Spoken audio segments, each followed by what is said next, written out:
On my right, thousands by my side. War between good and evil, watching our fists collide.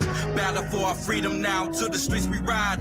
Flags waving all around. You're listening to WeP3 Radio, the Foxhole Radio Network. Currently playing Gopher, Patriot. All walls of corruption, take out all the snakes. Star Spangled Banner, got it playing loud and proud.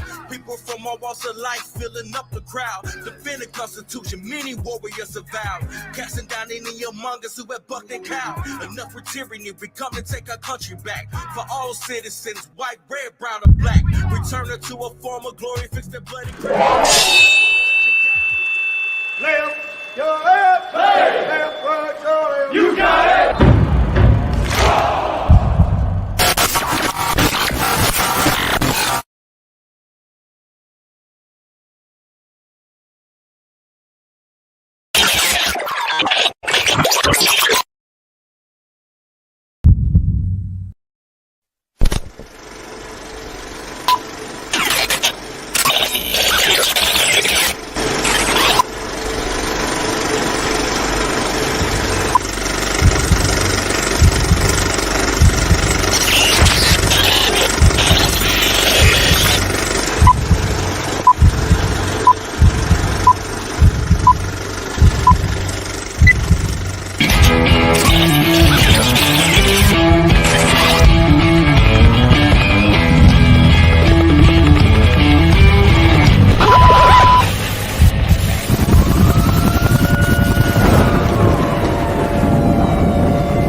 Trucker. Tom Cruise, roll out.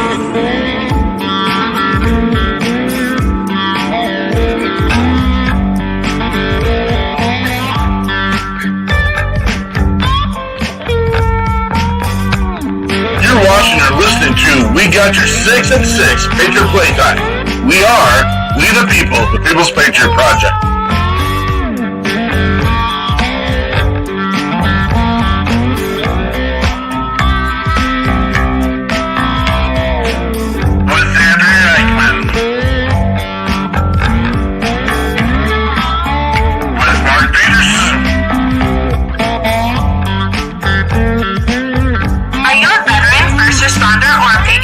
For a place to put your skill set, your thoughts, and ideas, or want to help continue the mission, you have come to the right place. We are the People's Patriot Project, and we are the shock and awe when it comes to meeting the needs of our veterans and first responders. We are dealing with a new enemy in today's world where the wounds are not always seen. We want you to be a part of this mission in saving lives and making a difference. Welcome to We Got Your 6 at 6 Patriot Playtime. Here's the WeP3 Team bringing you today's best heroes hits in the boots on the ground organizations that are saving lives. And as always, Patriot Pride.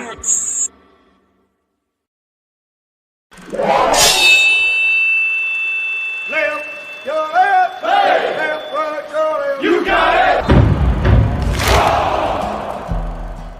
Trucker.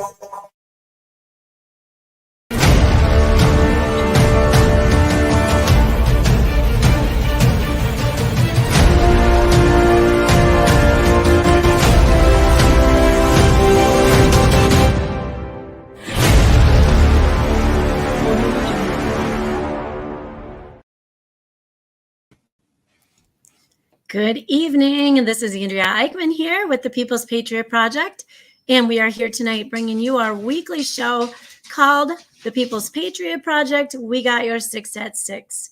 Every week we bring you a guest, and many times we bring a new artist and share all the good and sometimes not so good things that are happening in our world. This week we will have music and conversation with Michael Ponder. Tonight's episode is featured by our sponsors, Bottle Breacher and Mike Wall, Catch 22, Derek Iozio, Operation Texas Strong with Bobby and Peggy Krutzinger, Poem Speak, David Bates, Contagion Effect, That's Eric Mello, for those of you that don't know, and our very own Kimmer Gwinner. She will not be here tonight. However, I think she's a little under the weather. Brian Kenzer as well is with us sometimes, and we're here supporting his WeP3 business as well, called Healthy Living. That's not WeP3 business. He's kind of partnered up with us. It's about American-made products and a stream to help support us while you are shopping. Thank you to our sponsors, our guests, and our viewers. Before starting this week's show, we ask you to take off your hats, stand and cover your hearts, and join us for the Pledge of Allegiance.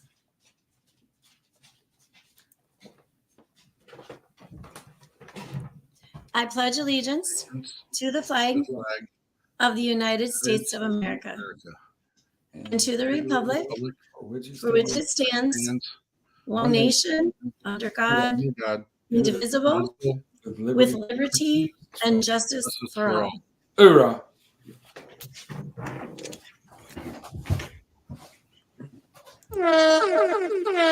Boom. Here we go. Phew, welcome to the show. Sunday evening. We're thin tonight. We're thin. Our crew is battling the weather. They're out being responsible. They're taking care of business. Life is life. We got to do what you got to do.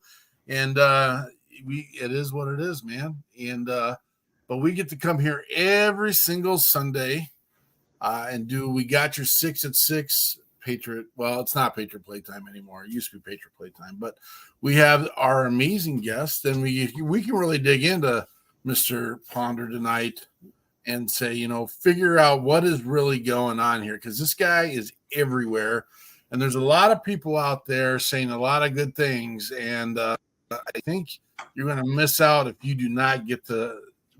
If you're not listening to him, you're missing out. We'll say it that way.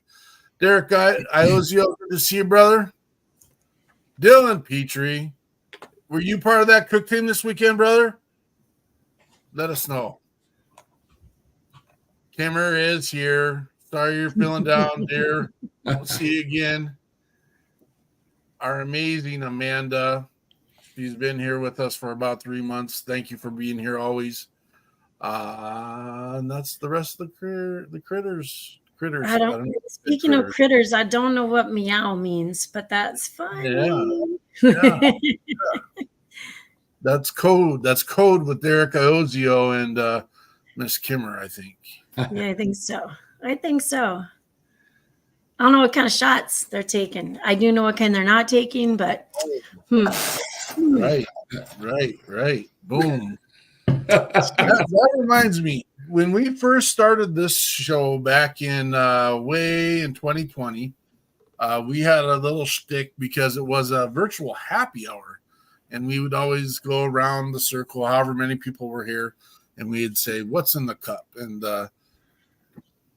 I always had 3 items. That was just the way that I worked. It's the rule of 3. The rule of 3.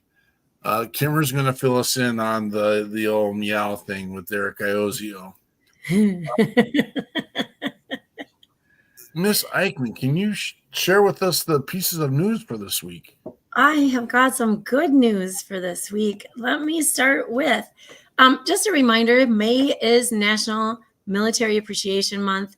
Congress designated May as National Appreciation Month in 1999 to ensure that the nation was given the chance to publicly show our appreciation for troops past and present. So the whole month is full of ways to remember and pay tribute. It is also Mental Health Awareness Month, coinciding with Military Appreciation Month. That's a time to raise awareness of and reduce the stigma surrounding behavioral health issues, as well as highlighting the ways how mental illness and addiction can affect all of us. The stigma around mental health and treatment has long existed, even though it has started to change. People hesitate to seek help or even talk about it with their loved ones for fear of being judged and facing unnecessary backlash. First responders, such as police officers, firefighters, and emergency medical service personnel, are at a higher risk for mental health issues like depression, PTSD, stress, and suicidal thoughts. According to the National Alliance on Mental Illness, about 30% of first responders develop behavioral health issues compared to 20% of the general population. Research also shows that PTSD is 15 times more common among military personnel than in civilians, and depression is 5 times more common. First responders are often exposed to traumatic events during their duties, such as making life or death decisions in a split second. In 2017, suicide deaths among firefighters and police officers outnumbered deaths in the line of duty. We have a number for that, 988, the Suicide and Crisis Lifeline. And veterans, please touch 1 after you dial. They will know that it is a veteran calling. It's available 24/7 to support and provide resources. You can also try some self-care techniques. This includes watch your working hours. It says 12 hours or less. I'm going to tell you, yeah, at least less. Work with teams when you can. Journal. Talk to your family, friends, supervisors, and teammates, and do breathing and relaxation techniques. So, a little advice from not a professional over here. May 19th through 25th. So starting this week, it is National EMS Week. National EMS Week honors the contributions of those who work on the medical front line. The week gives the EMS and those who would like to credit them a chance to recognize their hard work in potentially fatal situations on a daily basis. Whether an accident, a national emergency, or a terrorist act, the EMS work quickly and efficiently to save lives. In the last 10 years, EMS has been vital to emergency medicine and to saving lives. At present, 25,000 EMS Week planning guides are given out free of charge to fire departments, EMS services, rescue squads, volunteers, and emergency departments all over the U.S. And I just, ironically, and maybe because this week is coming up, but just last night on the news in the cities, sometimes we consider Hennepin County, because that's where Minneapolis is. We consider them our high incidence of crime, sometimes known as Murderapolis. However, Ramsey County, which is the twin city of Minneapolis, just across the river, their emergency communication center is the largest 911 dispatch center in the state of Minnesota, serving more than 550,000 residents and dispatching all police, fire, and emergency medical service agencies in the county. Just last year, they received over 975,000 calls. They have recently added a staff of social workers to help support calls as needed. I did some math. That's like 81,000 calls a month. Is that crazy? And that's just one county. That's just right. one county. Because did you say Ramsey County? Yeah. Because then we got Hennepin, we got Washington, and a lot of people don't know, just throw this out there, that when you say cities in Minnesota, that represents the Twin Cities. And we run into all places when there's Quad Cities. Well, that's Pennsylvania, right? Iowa. What? No, Iowa's got quad nothing. They got quad cities. No. Look it up. Yeah. Okay. All right. They got 4 counties in the entire state. They can't have quad city. Okay. I'm going to share the rest of this news. I got 2 more days. May 21, National Red Cross Founders Day. That's 140 years ago. Clara Barton founded the American Red Cross. This day was founded in her honor and is celebrated on May 21 every year. She would act as president of the organization until her retirement. The American Red Cross does a lot of things, among which is installing smoke alarms in homes, and they source some 40% of the blood across America, holding around 500 blood drives per day. Wow. And then May 22nd is National Maritime Day. That's a United States holiday created to recognize the maritime industry. It's observed on the May 22nd. That is the date in 1819 that the American steamship Savannah set sail from Savannah, Georgia on the first ever transoceanic voyage under steam power. On that day in 2002, Military Sealift Command observed National Maritime Day with a memorial service held in Washington, D.C. Rear Admiral David L. Brewer III, Commander, Military Sealift Command, and Gordon R. England Secretary of the Navy, tossed a wreath into the Anacostia River at the Washington Navy Yard in honor of fallen mariners. And that's about it for this week. Well, thank you for filling in that spot for Jonathan. Jonathan's out busy taking care of family stuff tonight, and so we got to make sure family first and all the stuff that we do. And tonight's just one of those nights, and we appreciate it. I do real quick want to thank all the people that reached out this week. I'm not a person that likes to share misery kind of stuff, and so if you know, you know. But I want to say thank you to all those that reached out to me and my family this week. I appreciate that. Mr. Ponder. Yes, sir. Man, I'm so glad to be here. It's nice to come on a Facebook, brother. You got to update your Facebook, man. It's nice to come on and podcast to where I can stand and we can say the Pledge of Allegiance. Amen. And you know what? I'm standing here in my studio, and I was standing tall and hand over my heart, my hat off, and it felt good to be an American right there. I appreciate you, brother. We appreciate everything you do. Just to add a little bit of that, in Nashville, Tennessee, we have the 988 Suicide and Crisis Lifeline here. They get over 21,000 calls a month.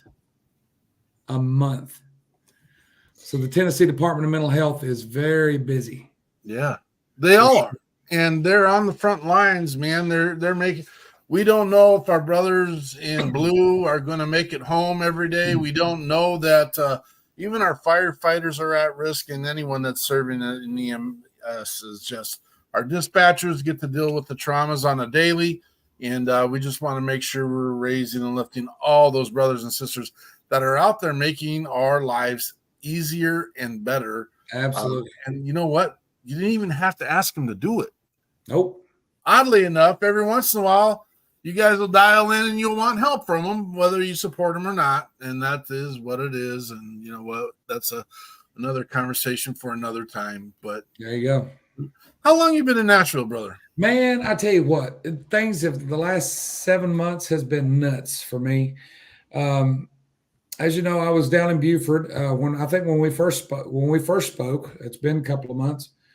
But I was running a program in Beaufort and retired out of the military down in Beaufort after 20 years. And I was running a program called SRE Jams, and we was teaching music to active duty Marines and sailors on Parris Island, then the air station, Marine Corps Air Station. And what we would do is they had to sign an agreement with us. So the agreement was, if you complete 12 classes, we're going to issue you a guitar to learn on, or the instrument you're learning on. If you complete those 12 classes, you get to keep that instrument for free. All I had to do is complete it. And you know what? We gave away $18,000 in 1 year just of guitars. So it was good things. And it was a good stress relief. They could come and play guitar and learn and sing and have a good time. And it was just overall a good stress relief. I had drill instructors doing it. I had active duty members doing it. I had officers doing it. So I think we made a big impact down there. And then all of a sudden, I got offered to go back to school to become a sound engineer in music production under Joe West at Gasoline Studios here in Nashville, and got signed with Sony Orchard Records, and things just went fast. Well, when we got up here, I'd been traveling for the last couple of years playing for Wish for Our Heroes Foundation. And we got up here, and my wife and I was approached, and we became the directors for Wish for Our Heroes for the state of Tennessee. Now, what that means is we grant wishes to active duty members that are having a hard time, that are struggling, family emergencies. So say, for instance, we grant wishes to Fort Campbell. We had some military members up there, without saying any names or anything, that their child was born with a cranial deficiency. And to do that, they have to wear the cranial helmets to correct it. Well, TRICARE does not cover that. It's considered cosmetic. So those are $2,500 a piece. So we got together and we went and bought the helmets for them and presented it to them this past Christmas. And they now have the helmets they need and stuff for their child to recorrect their cranial deficiencies in the next couple of years. So over the last 9 years, Wish for Our Heroes has granted over $30 million in wishes across the United States. We're based out of San Antonio, Texas. But we throw galas every year. We have a San Antonio chapter, a Milwaukee chapter, North Florida chapter, Indiana chapter. And then my wife and I, we cover Tennessee, Georgia, South Carolina, and North Carolina. And it is 99% all volunteer. So that's how we give back to the communities and the active duty members that are struggling. Just in Tennessee alone, there is over 900 children of active duty members that are homeless. Homeless. There's no excuse for that. There's zero excuse for that. None, zero excuse. So we're trying to fight that battle on this end. Plus, I'm an artist, so I travel and do artistry and play music all over the U.S. We're getting ready to go do a War Dogs game in New Hampshire. I'm playing at Naval Fleet Week this coming weekend in New York. So they have me going everywhere. But, man, life has been good. I'm very blessed.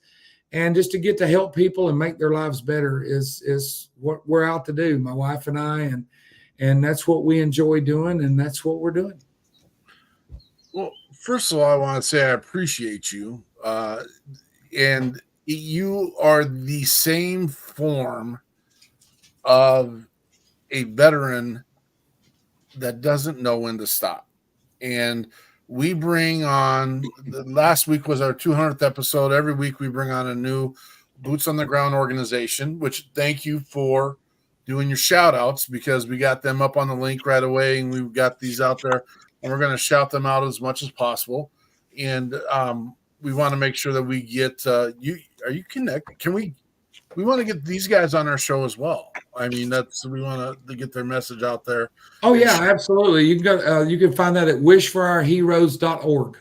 Yep, you can find anything you need. All right. And be happy to answer any questions. My directors from San Antonio right now, the national directors, actually are in Normandy right now. They take World War II vets to Normandy every year, back to the beaches, and they do like a 6-week tour with them. So they're over in Normandy right now. They'll be back in a couple of weeks. That's outstanding, man.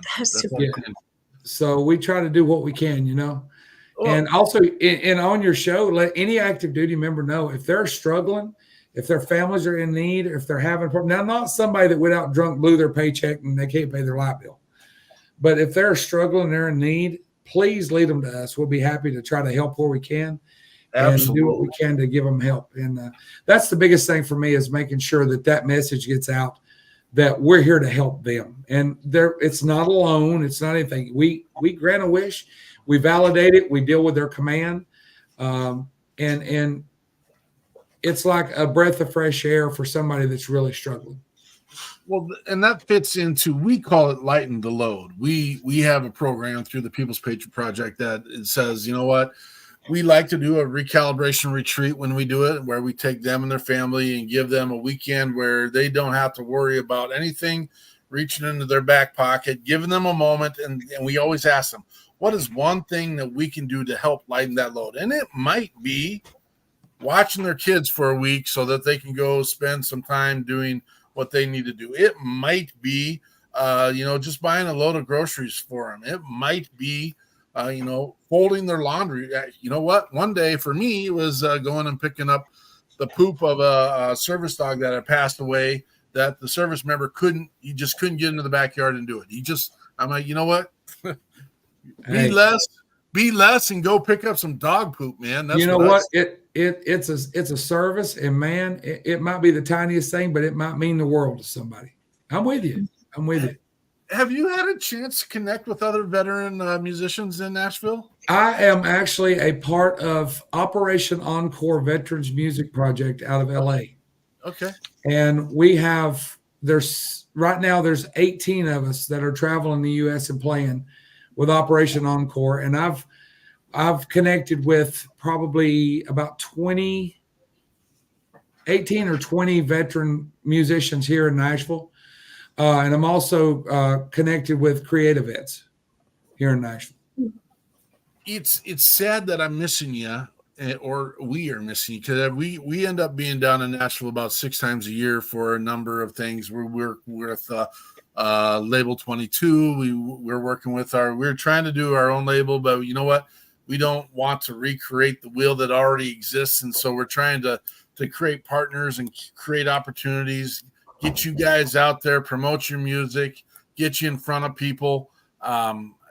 If you got time after the show today, I think it's going to be one of our shorter shows, just because of we don't have all the people on here, and which isn't a bad thing. But we'll talk until we're done talking, and then we'll figure out what we need to do next.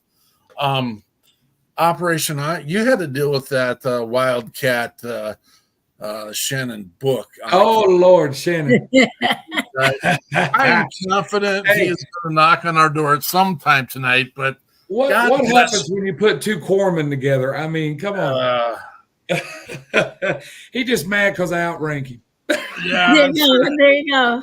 Doesn't take much. He actually jumped on the show for a little bit last week, and Peterson thought maybe we signed it over and made it the Shannon Book Show at some point, because you know how he is. I love him to death. Shannon's a good one. Not love Shannon Book. And, he's part of our Operation Encore guys. Absolutely. Yeah. I actually went to Zach Brown's Camp Southern Ground. Me and Shannon did, and I taught a songwriting retreat down there for one of his classes he went to down there. And me and him just kind of hooked up and found out that we've been stationed some of the same places. Oh, cool. So it was really cool. We just had Mr. Hensley on our show 2 weeks ago. Mark. Yeah. Mm-hmm. And so he's very familiar, and you guys are from the same space, actually. So absolutely. And, he's been down to Operation Southern Ground often, and then be part of that mission as well. It is so awesome to see the connections and be able to work and talk and have these conversations. And I think that's a piece that is, you talked about how many homeless children there are in regards to children that are the offspring of service members. And it absolutely disgusts me knowing that we've got 46,000 organizations across this country saying they're helping vets. We're missing the mark somehow, brothers and sisters. We're missing the mark somehow. Well, I'll be honest with you. I've dealt with a few of those organizations that say they're helping vets, and you never see where they're helping them. And that's one thing with Wish for Our Heroes. You can log onto our website and you can see where every penny goes. Every penny. All of our directors are all retired Army officers, and we have first sergeants, we have chiefs, we have a lot of the Marines that are in there. We have a sergeant major, and we want to be transparent with everything. We want to help, but we want to show people that this is what we're doing. So there's no crap, and I've seen a lot of places like that. I've dealt with a lot that goes, well, we're helping this vet today, but I can't show you where we helped anybody. And that just disgusts me right there. I don't know if you can say this on a podcast, but it pisses me off. You can say what you want, brother. That's we have ways of fixing this and doing that, and we joke around.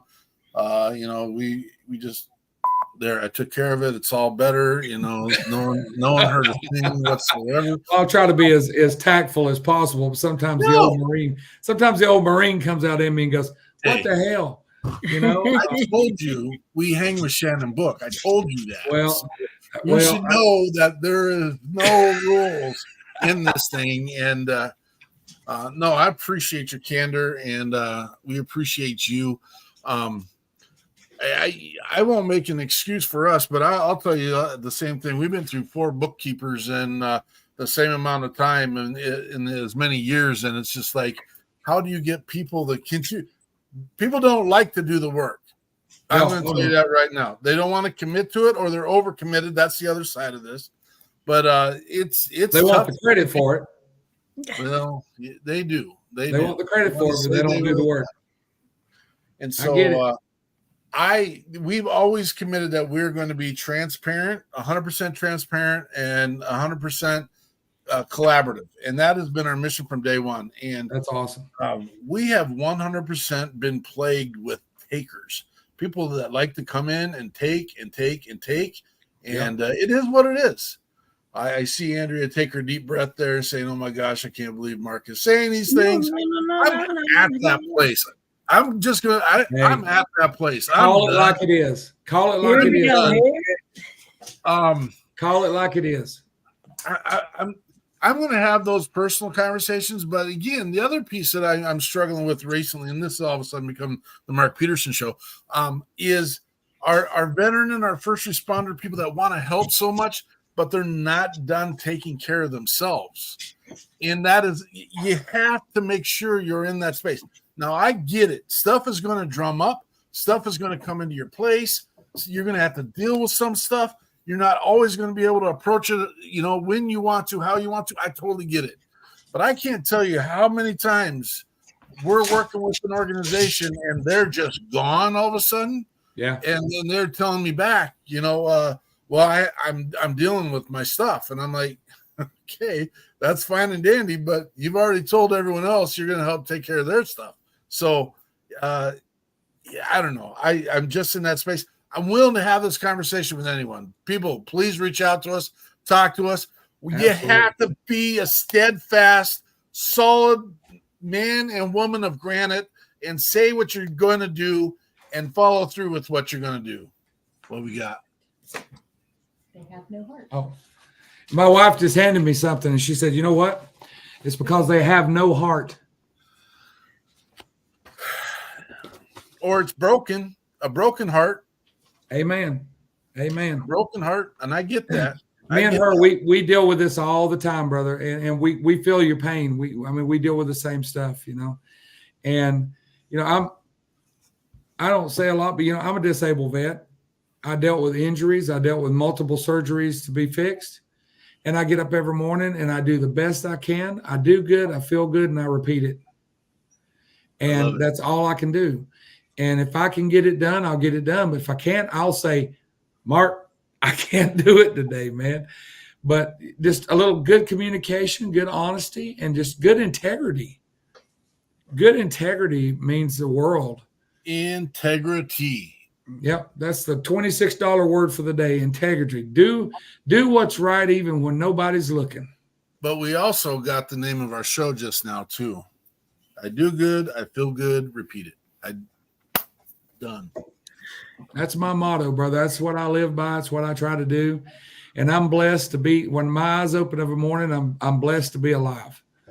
And after everything that we went through overseas and all the surgeries, I feel very blessed to open my eyes every morning, and I'll deal with the rest of the day. You are a breath of fresh air, brother. I appreciate you, man. This is just, I needed you today. I'm going to tell you that right now. Man, I'm glad you had me on the show. This is going to be a good relationship, I feel. Absolutely. Here's a man of integrity speaking. This is Mr. Derek Iozio down in Spain, because I never get it right. He's in Texas. I lie. Boy, Derek, that's a mouthful right there, man. Serious lack of integrity. You right. Absolutely. Derek Iozio is one of the reasons why we have so many of the relationships we have. And having that conversation of integrity and having that conversation of collaboration, he has, it's not an issue of buying into it. I was going to say he's bought into it. He lives it. This is his life. This is what he does. He gets people together. We have conversations. We get more people. We expound the relationships weekly. We're not worrying about who's doing what to who, this and that. And we're not worried about that either. Reach, get bigger, build it. Reach out to your brothers and sisters. We've got some call to actions that we'll bring up later. One of it is the campaign of what are you doing? Because if you're not doing anything, you're part of the problem. So post some cards somewhere around your house. Remind yourself, put it in your car. what are you doing? I think I'd like to print up some cards just to get out to some people. There you go. Says, what are you doing? And it's not an attack. What are you doing? It's a, what are you doing right now? Hey, put a positive message into your brain. What are you doing? Option 3. like it. Love it. I love it. Jeremy Daniels. Ooh. Well, yeah, there it is. Option 3, audit. Thank you, There you brother. go. All right. Let's have a little break because you guys are going to be in for a treat. We've got 3 songs loaded up. You know what 3 they are. Which one would you like to start with, and what's the lead-in for it? Well, I tell you what, let's start out with Better Days, and I'll tell you why. Everybody needs, there's always going to be a better day. You know, I got the chance to write this song with veterans from Camp Southern Ground. And when we write songs down there, we take the veterans' emotions and we put them in a song where they can take it home with them. And to me, it's showing, you know, you went through the hell you did. The government, you're just a number. I mean, literally, you're a number. You get to the VA, you're just another number. But there's better days out there. You work and you strive, you get the house.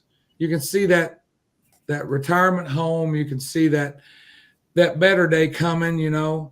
And that's why that's the reason I wrote this song. And I believe it touched a lot of people, and it just shows that they are a better day coming. I'm going to let you know, when I pre-listened, this was probably the one that touched me the most today. And so this is Mr. Michael Ponder, Better Day.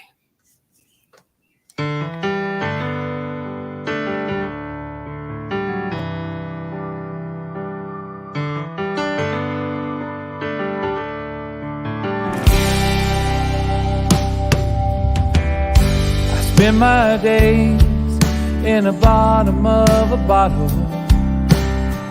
but it's never enough to ease my pain. My heart and mind is spinning out in sorrow. I think it's time for a change. There's a house with a yard, I can see it. There's a whole heart in the distance, 'cause I can't hide the thought of dying. It's in my mind in every way. But the thought of mama crying, it keeps me reaching for better days.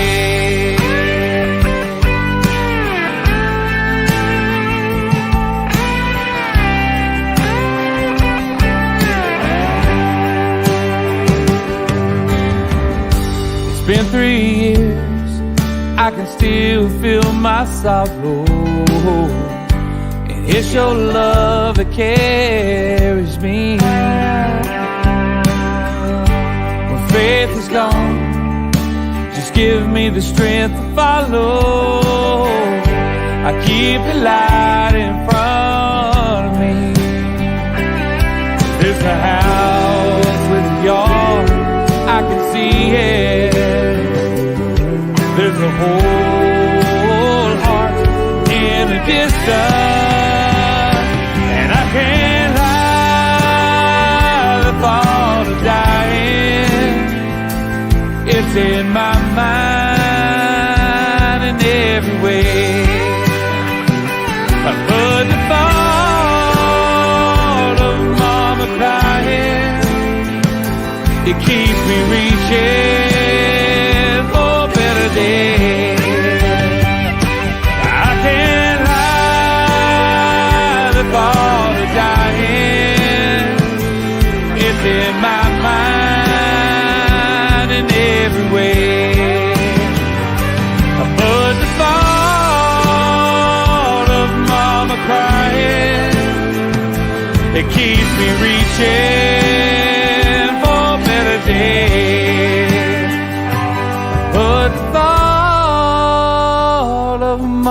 crying, it keeps me reaching for a better day.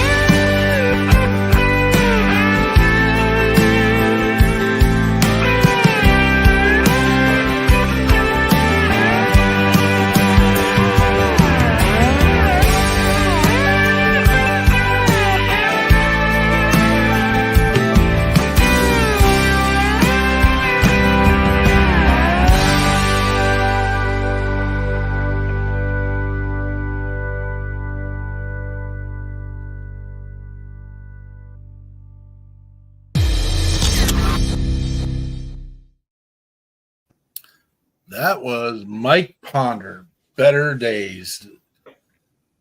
Kind of like pulls the old heartstrings there. If you knew, if you only knew, it's that week. Yeah, my prayers go out for you and your family too, man. I kind of have everything that's going on with you. We keep you in our prayers down here.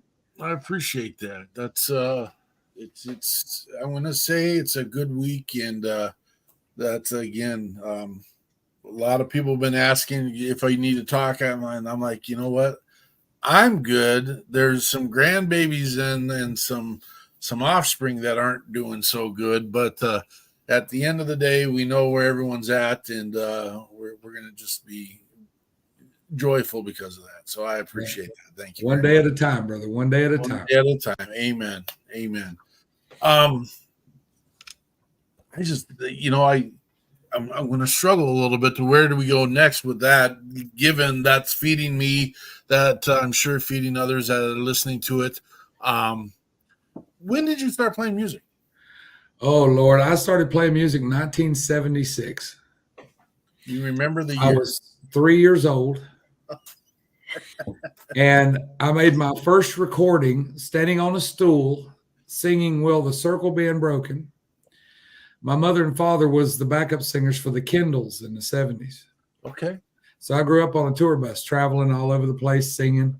And I always sung the last song of the night. Well, when I turned 6, Mom and Dad, with their group, had a hard time keeping a drummer. So at the age of 6, I started playing drums. So every weekend when I wasn't in school, I was on the road playing drums. And I played till I went into the military when I was 18. I got kind of tired of drums after so long a time. I went to bass, played bass for a long time. Then I went to guitar, started playing guitar, and I've played ever since. As you can tell, I have quite I don't even want to tell you how many guitars I got. It's probably sinful, but and I use all of them is the thing, either in the studio or playing or. But that's my stress relief is I can sit down, I can write, and I can play. I keep a book with me, something like this right here. It's a leather book, and I keep all my writing in it. It's like an old leather book, and hopefully one of these days I'm going to fill it up, and maybe I'll have a song that'll touch somebody that needs it. You already did it, brother. You already did it. And I've got some new stuff coming out, and if I can change one person's day and where they might not think about anything except, man, I needed that song today, that's what I'm here for. It's not about being famous or anything like that. I just want to write songs that touch people. And if it happens, it happens. If it's don't, I'm still touching people. It doesn't matter. I love your verbiage. I love your approach. I love your music. We're going to get that up. I did put a Spotify account up, help our brother feed his family by getting up there and getting his downloads, taking care of him. That's how we do it. And then we'll get them all up on WeP3 Radio as well, so that people can hear that and that spin, that cycle as well. And we get a chance to share your music with other groups. For example, Rees Across America, we are going to, Andrew's going to have to tell us the details on that when she comes back. We're being spotlighted on the Rees Across America radio as well. Awesome. We will also be down at the Mall of America for the Vietnam 50-year memorial with Threes Across America as co-host to their podcast and show coming up in a couple weeks. So that would be cool, man. Yeah, absolutely. You guys got to have a ball down there. That's going to be awesome. We are spoiled. I'm going to tell you that right now, brother. We are absolutely spoiled with the things that we get to do. We selfishly get to be part of this mission, and because we choose to be boots on the ground, and because we choose to be active sentinels and making sure that we are out there advocating for our brothers and sisters, we do fortunately get to do some pretty exciting, fun things. So we appreciate that. 2 years ago, just by chance and conversation and working into the network, we got to host the red carpet down at the Grand Ole Opry for the Josie Awards, and the first group of people we get to interview are the Oak Ridge Boys. And so that's why does that matter? Well, you know what? In the real world, it's exciting for us. Why were we there is probably the bigger reason, because we got to also interview, showcase, and push the veterans and first responder musicians who had been nominated for those Indie Awards. And the Josie Awards does an amazing job of showcasing and highlighting those the individual artists and stuff like that. So, you know, it's funny. I've never been nominated for any of that, and I don't know if it's just what it is, but that's one thing I've never had a chance to do. We have a way of making that happen, brother. Just Lord, look out now. We need to do more of it. You know, that might be a little post-show conversation, but I'd like to set up a team that just says, you know, I think we're at 174 musicians now that we've interviewed, and I think they all need to be nominated for. Absolutely. Man. We got the absolute sheer pleasure. One of the joy things that we got to do is 2 years ago, same event, we came down and brought 28 veteran and first responder musicians into Nashville, and we played 5 days, 6 venues, and made sure that our veterans got the stage time. And again, you're in that space, and so we're going to work hard to, again, invite you to those pieces as well. I don't think well, that, and if you need any help with getting some of those venues, I probably played every place on Broadway. I appreciate that. Are you a fan of Broadway? I just got to put this on. I know that's how you make your money, but I can't stand going down to Broadway. That's my thing. That's and I know you probably shouldn't say anything, and you love everyone down there, so that's what we'll stick with that. Broadway is a big family, and all the musicians down there, if you're in that family, which I've got the nickname now for some reason of the Broadway Dad. It's crazy, but all these, it's like, you know, I'm the over 50 one hanging out playing music with these 18, 19, 20-year-olds. And I'm hanging in there. I'm tired when I get home, but I'll make sure that they walk to their cars so they don't have to worry about going into the parking decks by themselves. I'm the one that, if they have any issues, they give me a call. If they need to talk, they give me a call. So I've kind of picked up the Broadway Dad title. So, but I'm okay with that, because some of these kids, they need mentorship. They need somebody to talk to, and they don't ask for anything. All they want is to play music. They want to play gigs. You're not helping people toss chairs off of buildings, are you? I was actually playing at Redneck Riviera when Morgan done that. We watched the chair go down. And we also watched him walk him out to the police car. Oh. Oops. So now anytime anybody requests a Morgan Wallen song, we sing The Chair by George Strait. Oh, fair enough. Well, it's funny you say that, because I'm reverting back to something you said earlier about, mentoring, because the first question I asked William Lee Golden when he walked up was, you've been doing this for 50 years. How do you keep the stamina? Because I'm I'm not throwing any of our musicians under the bus, but after day 4, our musicians were tired and they were struggling. And some of them were bowing out of day 5, and we got them back day 6. But and I do know, because what was happening is we were doing our gigs and we were playing until midnight, and then we were going back to the resort, and then they were all collectively playing until 4, 5, and 6 o'clock in the morning.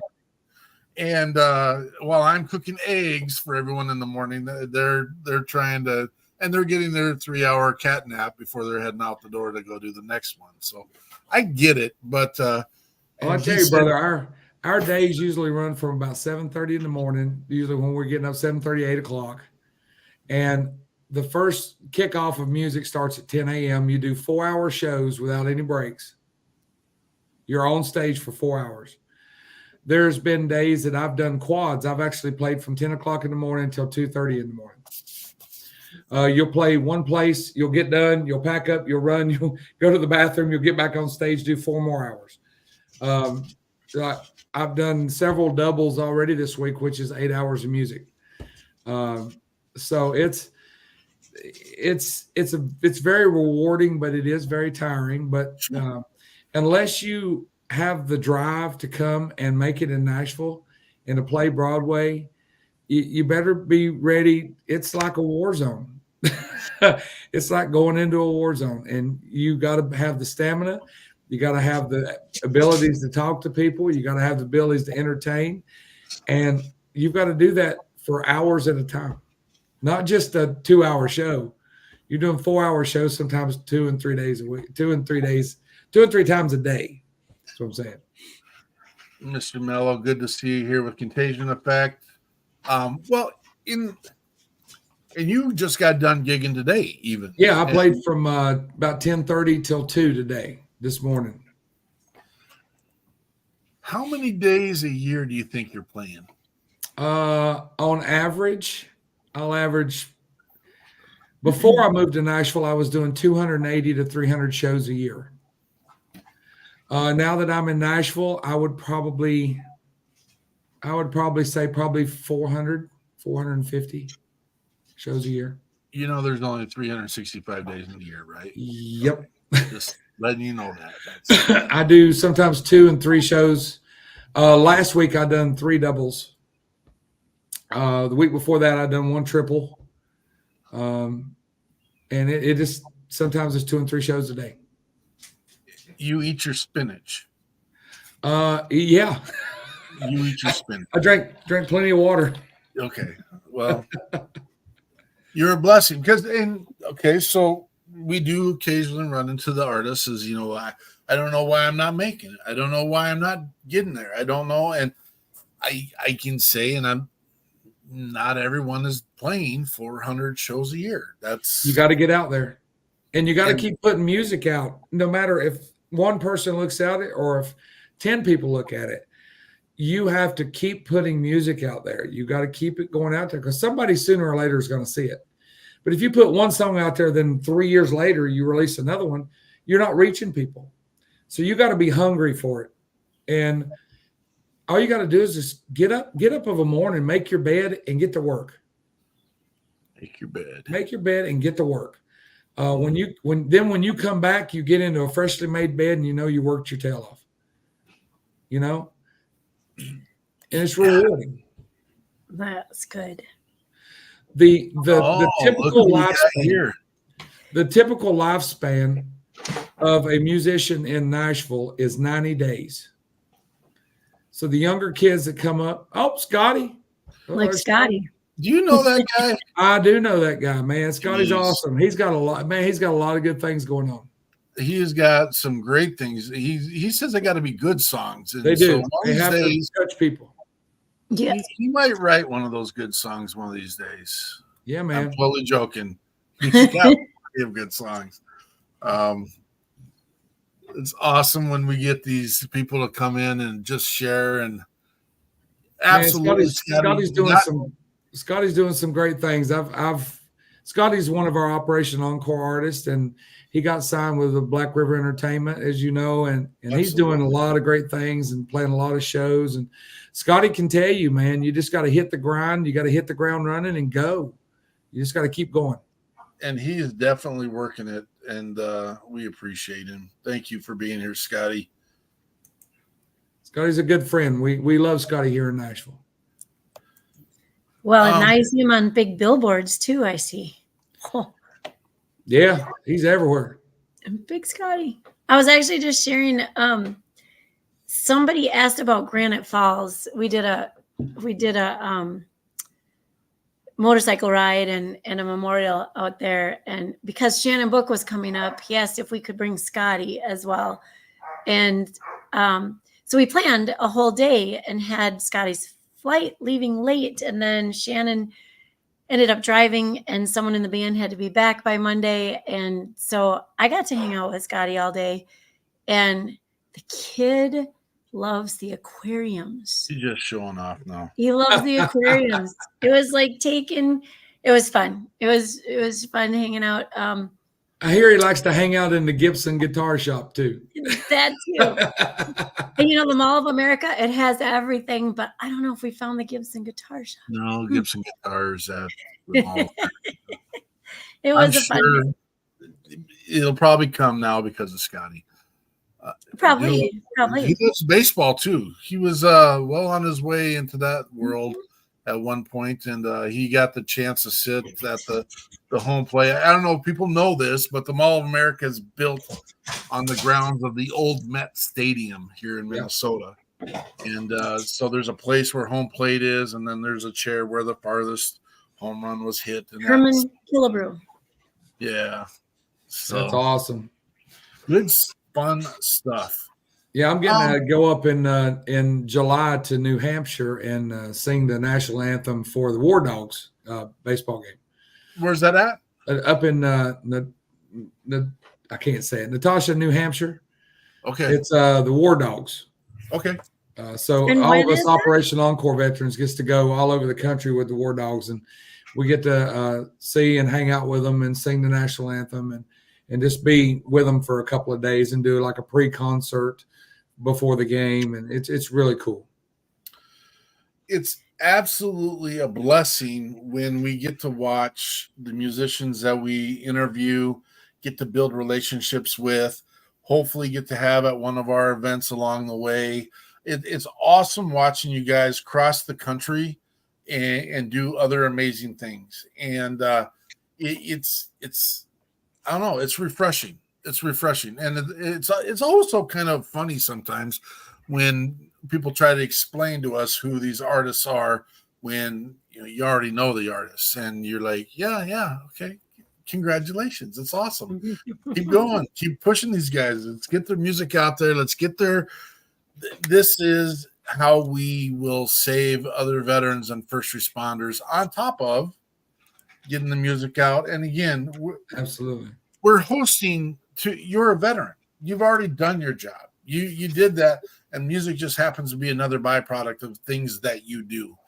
You talked earlier about, okay, you're doing 400 shows a year, but you are also doing other things. You are continuing the mission with Operation Encore, with Wish for Our Heroes, with SRE Jams. All these. You got other organizations you want to do shout out real quick? That's the only three that I'm working with right now. The Camp Southern Ground, they do a fine job down there helping veterans and do stuff. So definitely give them a shout out for sure. Absolutely. And got to give a shout out to Scotty, man. If we show other veterans that are struggling and has disabilities or has injuries that's caused them to have disabilities, if we show them that we can do it, they can do it. And if we're leading from the front, if we show them that we can do this, and they go, well, man, Scotty Hastings doing it, Mike Ponder's doing it, Shannon Book's doing it, then that shows them that there's hope. There's a better day that they can do the same thing. Well, And I'll tell you, any artist you have, if they want any advice, they want to talk to somebody about it, give them my number. I don't care. I'll talk to them.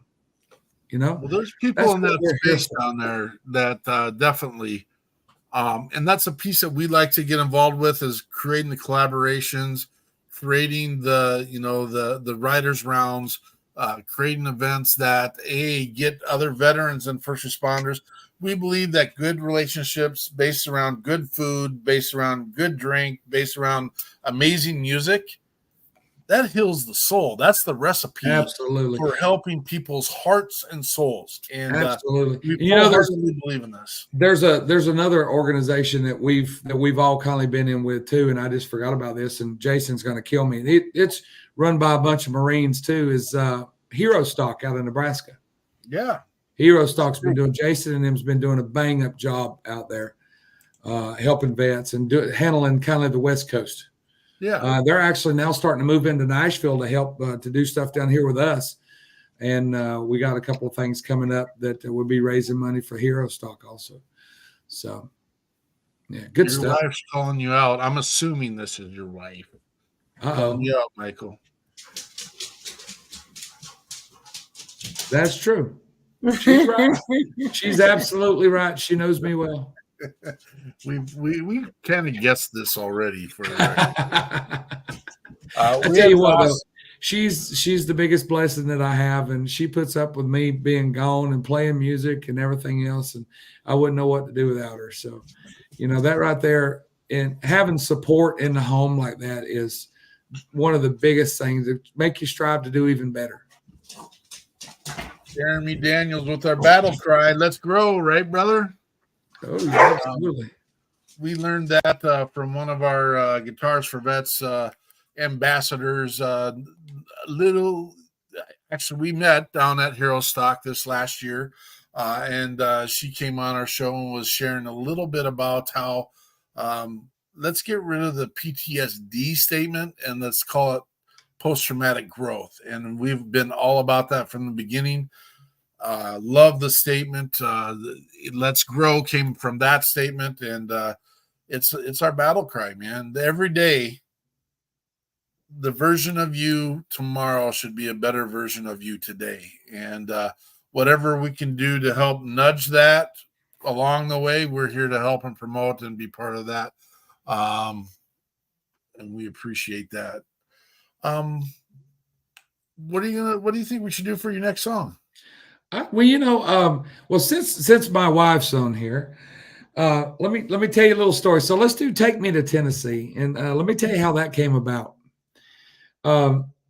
We studied sound engineering under the Apprenticeship Academy with Joe West, which he gives scholarships to veterans and brings them in and teaches them and certifies them to be sound engineers of music productions, to do music production, and he scholarships them. He uses the GI Bill, uses Chapter 35 VA stuff.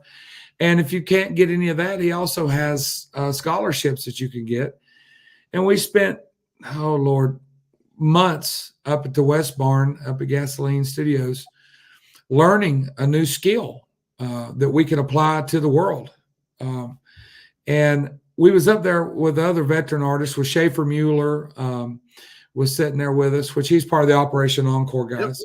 Yep. We've had Schaefer on as well. And Schaefer's awesome. Me and Schaefer. So the wife comes on and she says, well, since you've moved me to Tennessee, I dare you to write a song, "Take Me to Tennessee." Well, me and Schaefer was sitting there, and 30 minutes later, we had the song wrote and we started tracking it in the studio. I love it. So, but that's not even the icing on the cake is there was a young lady down in Hilton Head, South Carolina, choreographed a line dance song to it. And it went viral worldwide. It's everywhere. It's in Indonesia. It's in China. They're teaching it. And so we said, well, we got to shoot a video. So Mark Alley and myself, we got together and we shot a video, and we incorporated all of the different countries that are dancing to the line dance to "Take Me to Tennessee."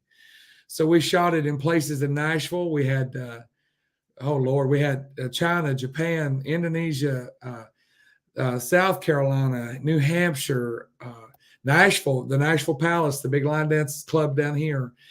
Kind of just everybody started posting. So we put that in the video and we incorporated it as in people getting to have fun and dancing. And so that kind of came about a dare from the wife. I love it.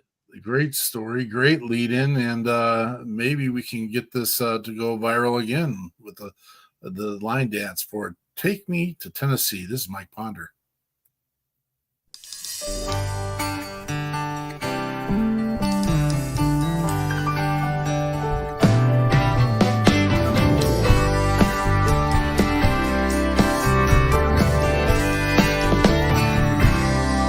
Driving down the road, getting lost on the interstate. I made a wrong turn. I hope it ain't too late. I've got the pedal on the floor, and my girl's in the front seat. Said, where you wanna go? She said, you already know, baby. Take me to Tennessee and down the Smoky Mountain Road. As long as you're with me, I wanna take it real slow. Take me to Tennessee, to the Nashville town. As long as you're by my side, that's a real cool sound. Headed west from the ocean to that old famous town. We'll get there together, ain't gonna let you down. Made it to Music City, where the lights are never low. 24/7 fun, the neon glows. Take me to Tennessee and down the Smoky Mountain Road. As long as you're with me, I wanna take it real slow. Take me to Tennessee, to the Nashville town. As long as you're by my side, that's a real cool sound. Oh, take me there, boy.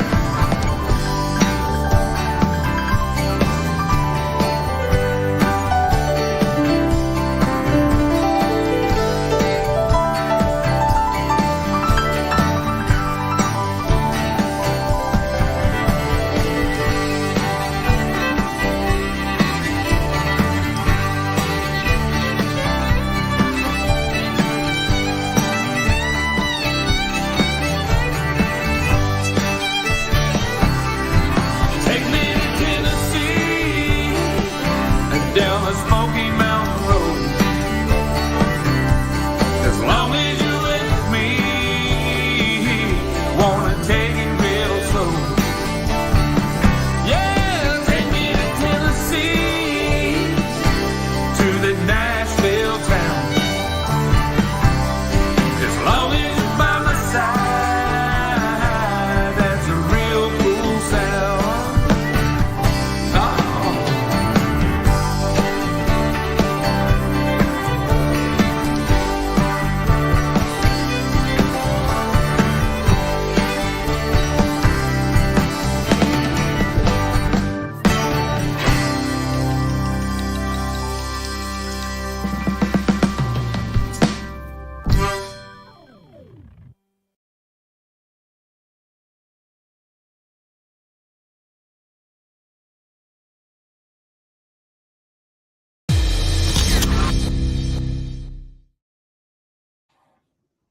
That is Mike Ponder with Take Me to Tennessee. Yeah, who would know that it would become a line dance? I mean, you know. It's if anyone can teach me mathematically how any of these things all of a sudden catch and go and that's that, I want to be take me to get a lottery ticket too, because No kidding. I don't know. It's it's outstanding. We've got people talking.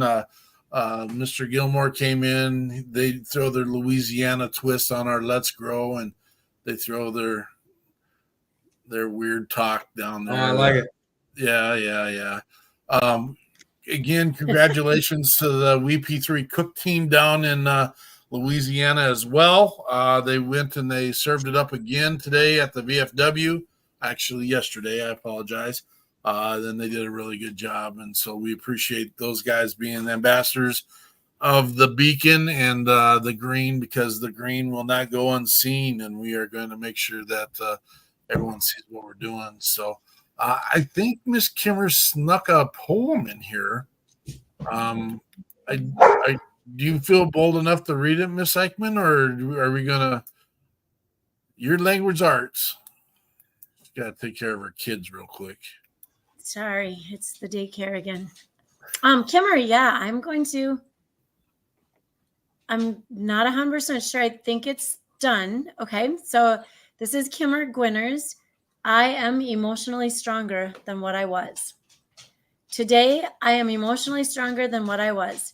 It's the greatest gift from growing, I believe, because of what had happened and being depressed.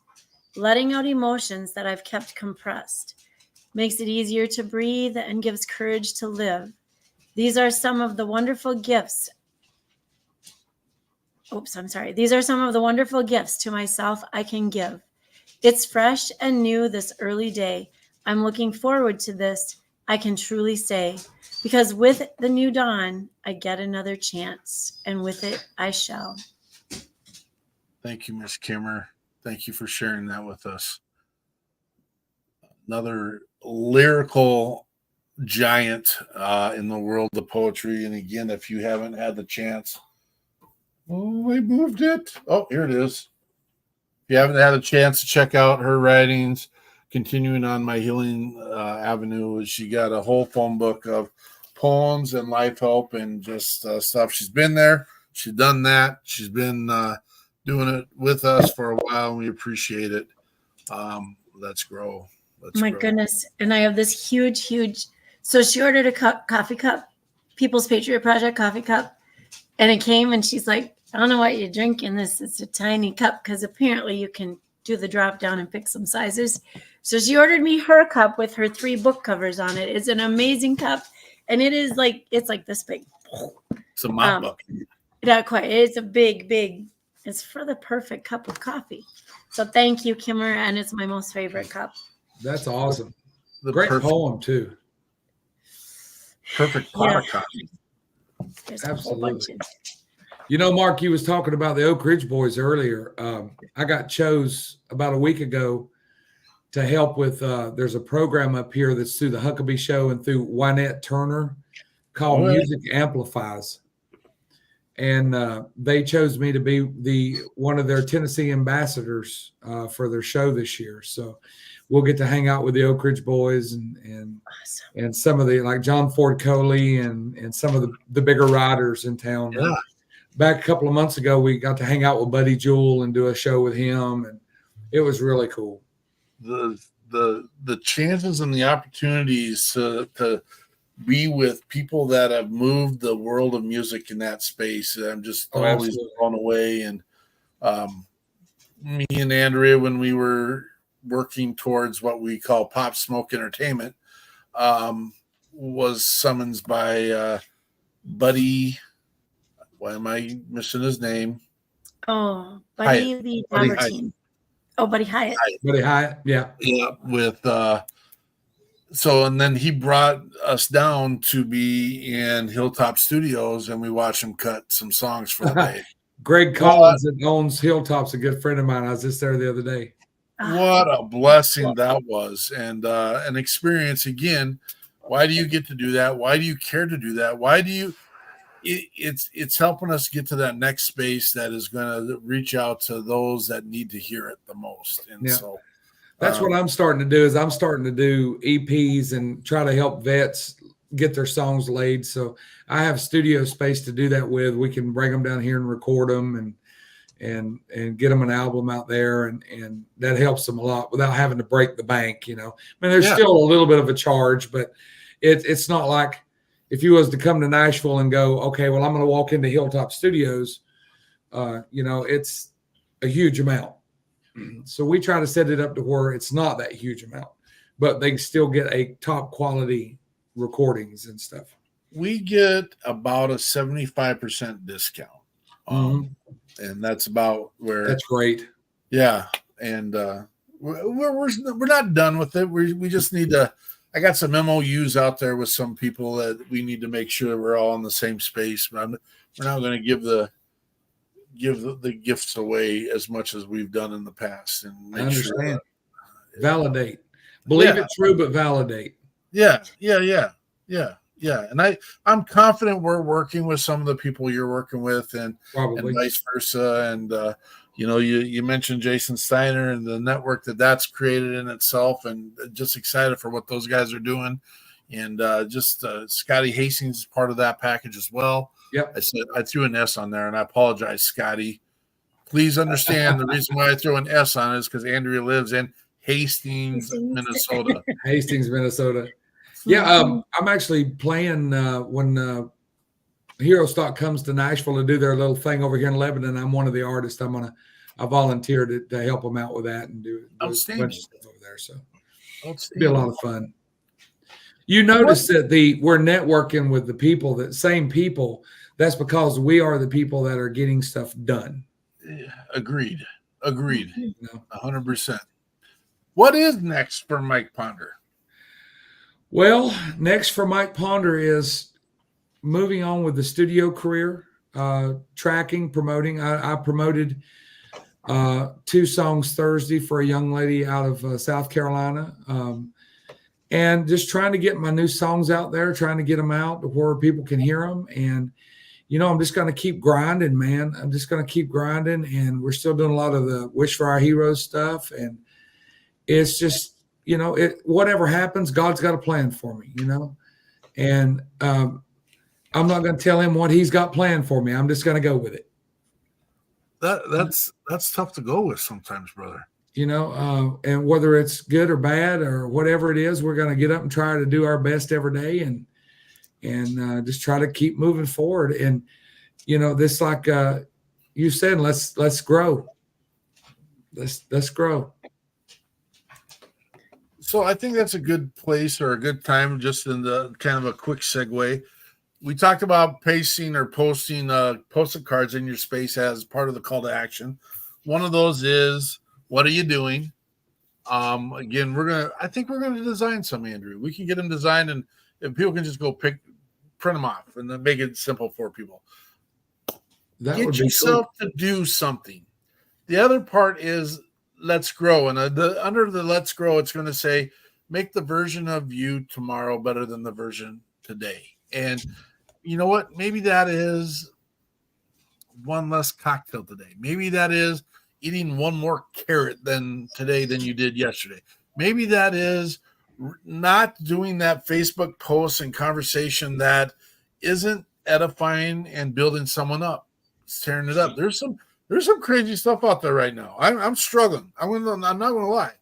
I'm putting this out there, and I probably shouldn't. This is probably it's not political, but the nonsense around the Harrison Butker's graduation speech is ridiculous. It's ridiculous. I'm going to tell you why, people. He's talking to a group of people that believes what he's talking about. Never in that whole conversation does he say women just grow up to be housekeepers and moms. He never said that. If you want to know the entire story, go listen to the entire speech and then be done. I'm done. It's ridiculous. Sorry that I had my moment. I have a lot of those. Well, the funny thing is we're starting to. My wife and I, we talked, and she says, I want something designed for a T-shirt that you start wearing on Broadway.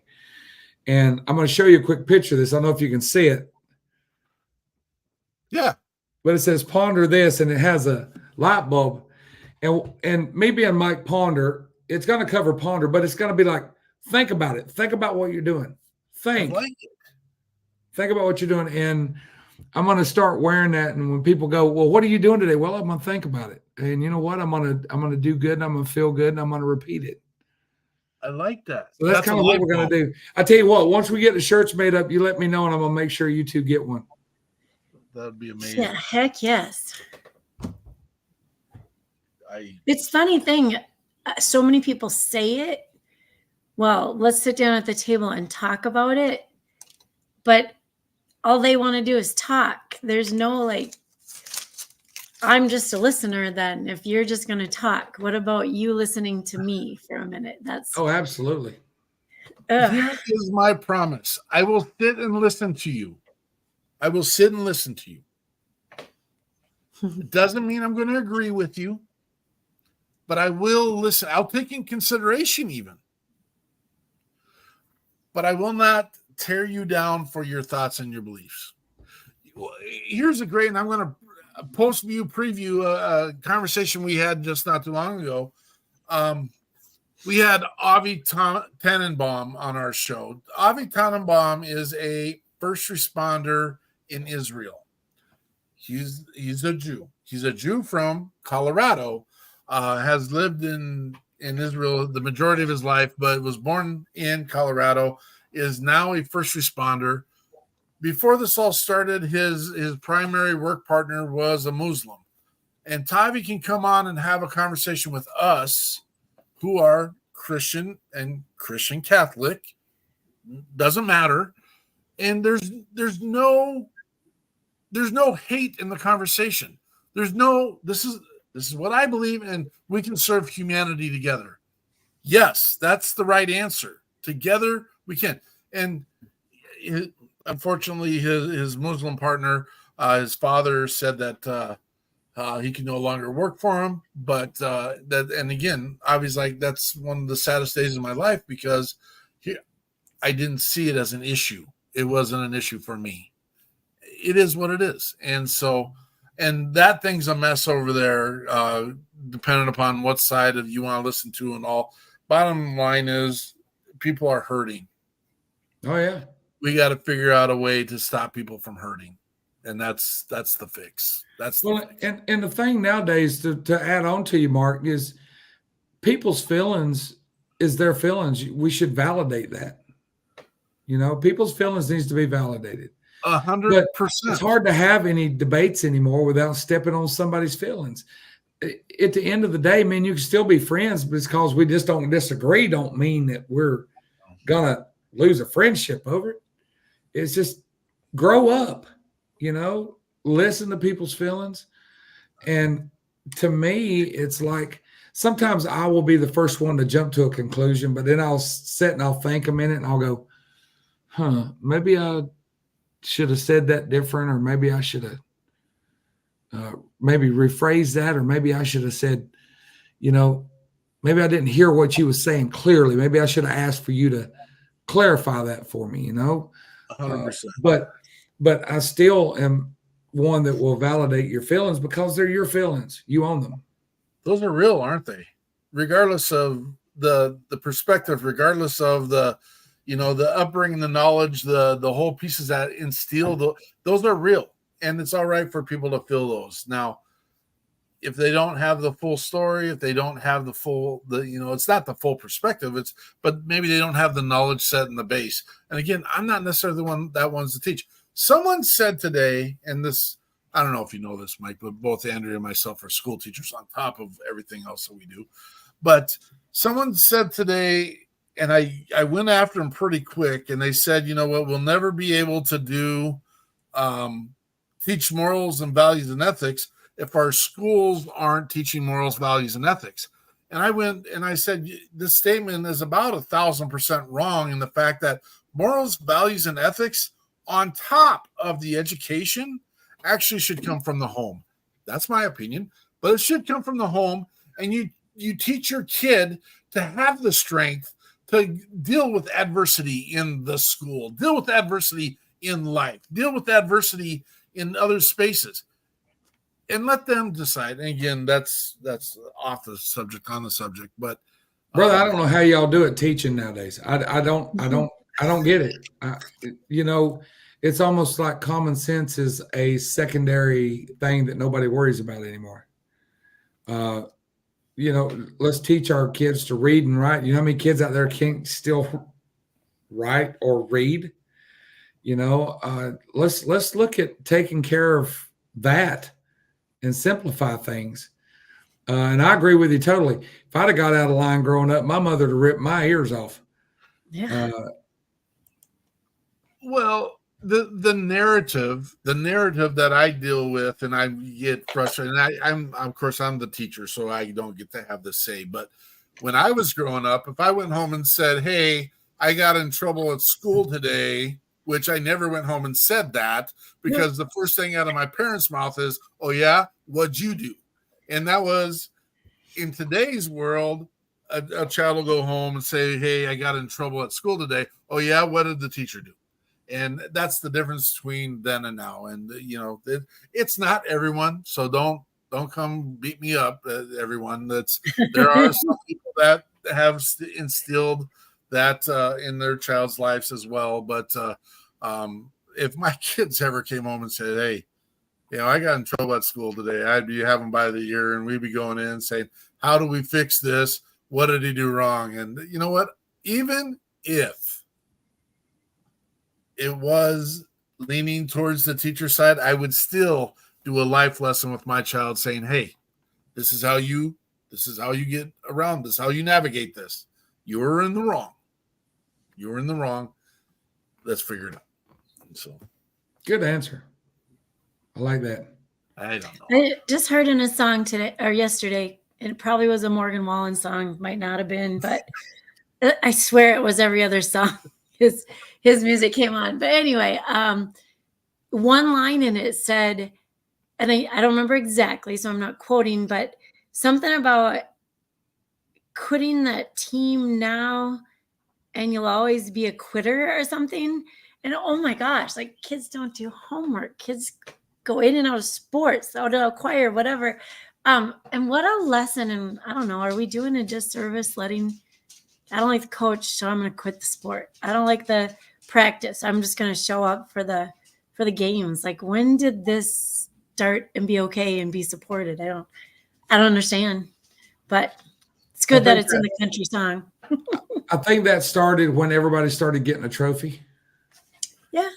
I mean, I hate to say that, but I tried to teach my kids, and which now all of my kids are grown and out of college. I still got one in college, but all of my kids are out of college. One just graduated this year from USC and got a 2-year-old grandbaby now. And it's like the world today, I wouldn't want to be a father or mother today in the world with a newborn. It's scary. How do you teach them? How do you make them realize that, integrity, honor, courage? How do you teach those basic morals when you got a society that's teaching opposite? How do you do that? It's just, it's mystifying. It is. And in the same breath, then we have the conversation, because I have a hard time with what our men and women who wear the shields go out into our society and have to deal with in their space. And it's just like, you can't even like arrest people anymore when they're doing things wrong. You can't chase them, and you just put your hands up and wait for them to clear the scene. And I don't know. I don't get it. I don't understand it. But we're creating the opportunity where these men and women have to question everything they do. Now, there's nothing wrong with the question, but it's like, this guy is clearly breaking, or gals clearly breaking the law. They should be arrested and or detained. It's all being questioned now. They just, and it's extended all the way into those spaces. And so I agree. So we need all the good music we can get, man. We need everybody's lives. Amen. We need people's lives being touched because everybody's dealing with stressors, and some people deal with it better than others. And, you know, a good song sometimes it just sets back and lets you decompress a little bit. So let's get this last song, and then we'll come back for final statements. Well, I'll tell you a little bit about it real quick. Have you guys had Barbara Sims on by chance? Yes. So me and Barbara wrote this song while we was at Camp Southern Ground. What a blessing. It's called When the Stars Align. And we wrote it with, you know, the emotions of the veterans. And we was sitting up on the balcony of Zach Brown's treehouse, where we stay down at Camp Southern Ground. And it's been, you know, we talk about when you get real low, we talk about kind of at the end of your rope, what are you going to do, you know? And then it comes in and they say, you know, when the stars align, things are going to go great for you. Things are going to be great, you know, when it feels like you're holding on to nothing. And then all of a sudden you find this little gold pebble and the world looks better all of a sudden. So we sat down and we wrote this, and it's been real good for us. And it's actually got its own line dance now also. It's we're working on, we have the video of it, and Barbara's actually getting ready to release her version, same version, just her singing it, her version singing it here coming up, I believe next month. And I've had a lot of views and stuff on it. And we actually shot a video downtown Nashville, showing kind of how hard and the places you got to walk and the things you got to go through and stuff like that. And we shot it in South Carolina. We had several different locations we worked with, but it turned out to be a very fun project, and it's touched a lot of people. It really has. Very cool. We're excited to bring you Mike Ponder with When the Stars Align.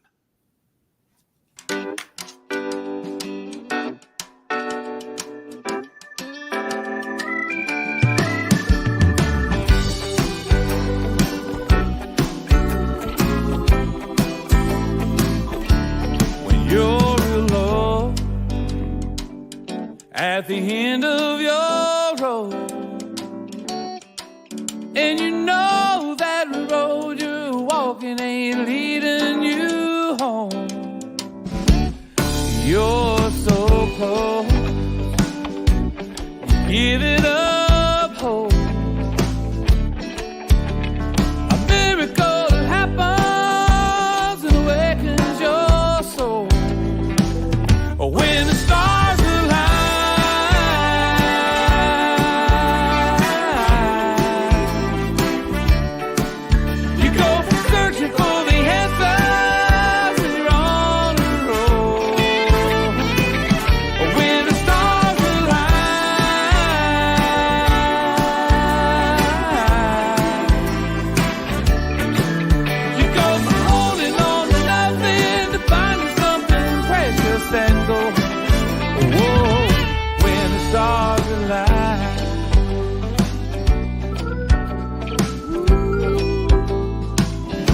when you're on your own and you're looking for love, member of a lonely heart, sing what you dreamed of. You're building up walls, you're shutting it down, then a miracle happens and you find someone.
It's like something so really right you just can't deny.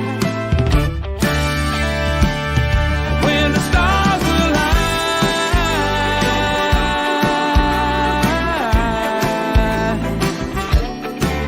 it was a long time coming. Now you're walking on cloud nine. Oh, when the stars align.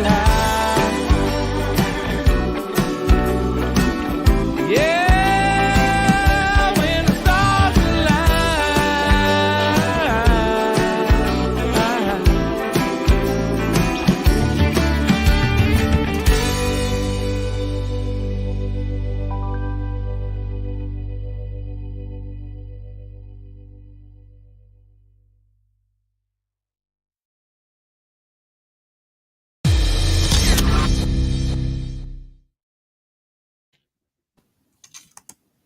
That is Mike Ponder, When the Stars Align.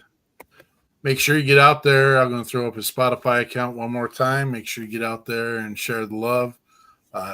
Get his downloads out there. Get them in your listening ears, and share with people the message. That song is when this. I don't know. It just put a little. Hey, it's going to be all right when they're. And you know what? Absolutely. The stars. There's so many stars out there that they're always aligning. That they really do. Find it, but again, it gets down to as simple as I do good, I feel good, repeat it. Miss Eichmann, you get the joy of leading the final thought segment of tonight. Oh my goodness, it's already at this time. So usually I'm complaining, Mr. Ponder, about how long-winded it gets sometimes because I have to cut this down at the end.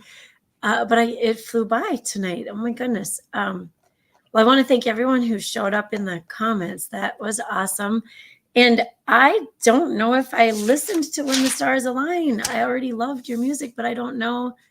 I must have missed that. And yeah, Barbara, gosh, we've known her for a very long time, before she built her van. Oh yeah, absolutely. She's a sweetie. We write well together. She's a angel. She's got such a great mind when it comes to writing, and we are a good team when we start writing together, and it bonds well. That's very cool. She's just grown as a musician just from, gosh, yeah, when we met her. So and this is very cool, and this is what you said, and we are networking with some of the same people, and probably so many of the same people, because we are the people getting things done. And that's who we like to hang with. That is, again, the validation as well. We try to, Peterson calls it cut the fluff when we run into, usually those groups don't want to come on. We've had one or two on. They come in and it's all great, but they're like there's the wall, and they're standoffish, and we never hear from them or see them again. And we don't operate that way. I just feel that our net is so much bigger when we're all connected and we're all collaborating and we have the same missions. And so, and you've filled with the Wish for Heroes, filled in our organization piece tonight. And I just think things always happen for a reason. And our other guests will reschedule, and that will be amazing. And it's okay, because this was supposed to happen, and you had more time to share all those pieces. And so thank you for sharing all those pieces, and for your wife popping in. And I already friended you both on Facebook, just so you know. Thank you. By that, you get a feel. You get a feel for people, and I know I don't always trust it, but I need to trust my instincts on that one. So we do have Mr. Jared Bradley joining us next week with MVAC Systems. Right now, our musician piece is open for next week. But I say that knowing full well that there may be other connections that have already happened. We'll see. Oh my goodness. Yeah, that. And thank you, Tanya. And I had a couple more things, and they just whoop. what is coming up? Well, I'll tell you what, one of our biggest things is we're working on our reads across America. Our meeting is already, it's been 4 weeks. It's already to Wednesday night again. And we have an amazing team and amazing volunteers and minds and planners. And Peterson and I picked this up last fall just because it needed to be picked up, and ended up loving it and they're very good people to work with. We just want to make it grow. And I have to actually thank the Boy Scout troop, and I wish I had their names here right now too. We both freaked out a little bit. I had been told, because I had never done the cleanup before, I'd been told over and over again, it's fine, it's covered, the Boy Scouts have it. And this was coming from the Civil Air Patrol person that we work with. And I was like, gosh, it's nerve-wracking because they've got to be, it's snowing and they're freezing to the ground and we have to get them. Anyway, so I came to terms with it that we were good, we were covered. And were we at a convention that weekend, Peterson? We were at the political convention for the Education Minnesota. Yeah. So I get a text from Peterson, and he's like, are the wreaths being taken care of? And I'm like, what? And he sends a picture or a post from one of our old Minnesota education leaders, Education Association leaders, and she's asking for people to go clean up the Fort Snelling. And I was like, oh no. Anyway, there will be more communication because they did it. It was amazing. The dumpsters were taken care of. That was the big concern at the end. And so I just want to thank all the people who made all that happen and made the connection between someone who didn't know how to pay the invoice and whoever does the paying of the invoice. So thank you to those people as well. And if you're in Minnesota or you know someone at Fort Snelling and you're hearing this, it's time to start getting our wreaths together. So check out your Wreaths Across America site and let's get this thing rolling. And Jeremy, I'm sorry. That's why you and I should always live in the southern states. Snow could be the devil. It's pretty and all, but yeah. Yeah. So thank you. Thank you again, Mike, for coming on tonight. It was my pleasure, guys. It's very nice to meet you. And I'm going to, Mark, we'll talk afterwards, I'm sure. And I'd love to hook you up with our directors, our national directors for Wish for Our Hero when they get back from Normandy. Would love to hear and see that, brother. If you got time to hang post show, if you got time, do. If not, we understand. It's actually your turn if you have any thoughts of closure and anything that you want to share before we leave. Man, the only thing, just a shout out to Hero Stock. I seen that they just logged on. Yes. Just the only thing is, for the veterans, for the first responders, to the EMTs, me, I was a paramedic in the Navy. That's what I did. I was a corpsman. And I've done the firefighting scene. I've done all of that. And, just get up of a morning. If you're having a hard time, call somebody. Don't be afraid to talk to somebody.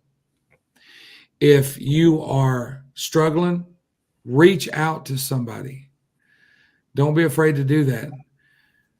And strive every day to do better, to get up and just do good for that day. Do good, feel good, repeat, man. If you do that, life will change. Life will change for you. If you get up with a positive attitude every day and you say, you know what, I'm going to do one thing today that makes me happy. You will find out, then you start doing it every day, life will be good for you. And that's, as far as closing, just keep striving. Just keep living. Life's too short anyway. Let's just keep living. You never know when the next day is going to be. You never know when the end's going to be. So do good, feel good, and repeat. I love it. I love it. Our last call to action, and this should be our first call of action because all of us have a device in our possession, and it's too simple. I'd like you to take the time to get into your text stream and into your text and just say, I was just thinking about you.